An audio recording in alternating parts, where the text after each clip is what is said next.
So you're on your reinvention journey. You've been working on your health, your wellness, your self-care, but now you really want to get in control of your feminine energy. Oh, honey, I hope you're ready for today's episode because I'm going to break down the 10 feminine habits that you're going to want to cultivate while you're on your glow up journey. If you're ready to get started, get your pen, get your post-it, get your ambition planner, and let's go.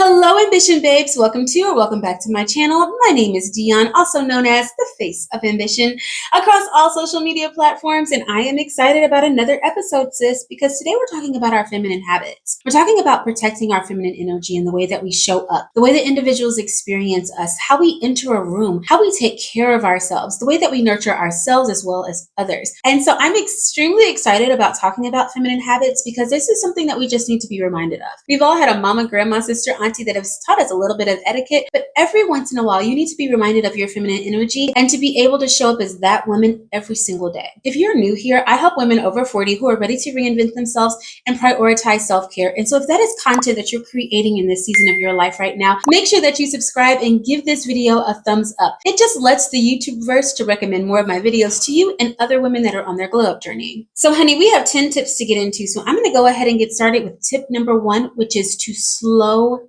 down.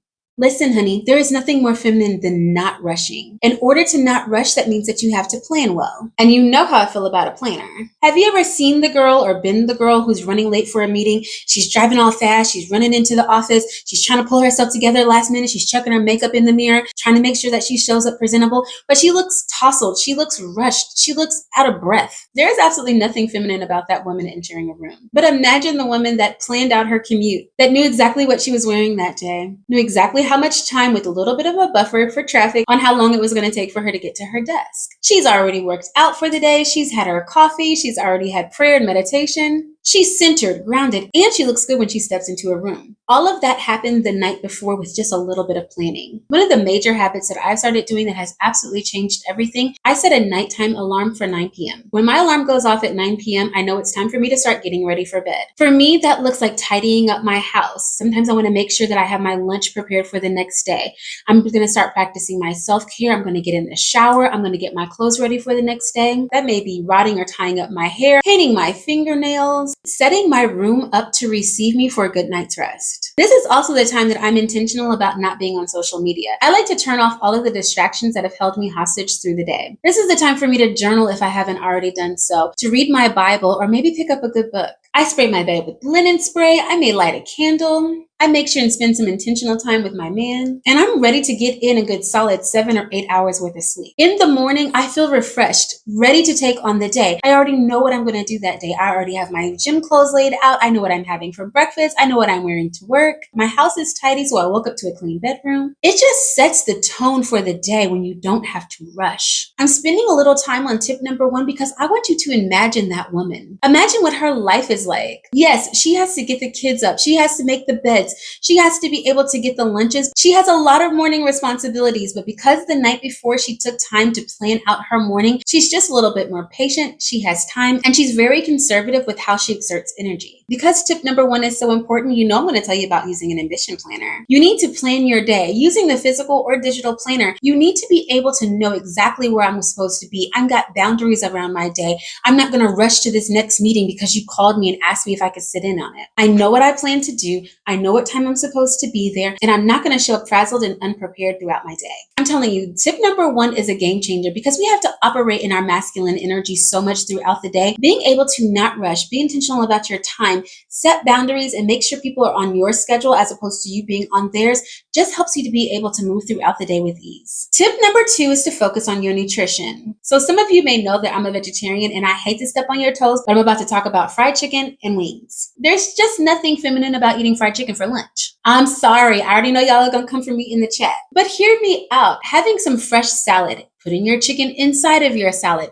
making a smoothie, having an acai bowl, having a real good salad full of vegetables feels like a healthier lunch option than eating chicken wings. And I'm focused on lunch and your nutrition because sometimes throughout the day, we can't control the things that we eat. We're in a rush. We're busy. Sometimes pizza is dinner. If you can control one nutritious meal of your day, which is traditionally lunch, then work on making a feminine lunch that makes you feel in control of your diet, that makes you feel like you're eating something clean, like you're nourishing yourself, like you're watering your garden. Speaking of watering your garden, drinking your water, adding your liquid IV, making sure you're getting in enough electrolytes. Take your supplements, your vitamins, your collagen. One of my favorite feminine habits is making sure that you prioritize your nutrition, making sure that you're taking care of your temple so that it can take care of you. Tip number 3 is all about focusing on your inner self, focusing on building yourself up, becoming the woman of your dreams, identifying what that woman looks like, dresses like, acts like, how individuals experience her. This is your vision and your life. This is a time to hyper focus on what you love about yourself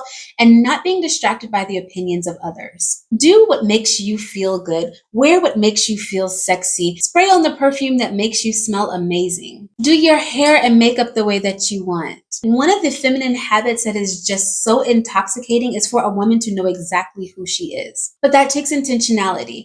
During this glow up season, take time to get to know what you love. Do the inner work so that you know exactly how you want to show up in every situation and every season of your life. I know that we really like outside validation, but it is not necessary while you're on your glow up journey. This glow up journey is between you and God. This is the time that you're tapping into the woman that He has designed and desired for you to be. This is the time to pour into yourself, practice good self-care, to work out and move your body, to develop a personal style, practice self-love and body acceptance. I possibly could do a whole video on tip number 3 because I believe that it is so important for you to focus on you during your glow up journey. Feminine habit number 4 is to stay spiritually grounded. There is nothing more feminine than a woman that practices gratitude and mindfulness. She's prayerful. She knows the power of meditating. She wants to help others and she invests in her community. And she doesn't need to use profanity in order to articulate herself. Whenever you enter a space and you are spiritually grounded, you just glow. You just look different. You just operate with a certain je ne sais quoi that individuals are attracted to.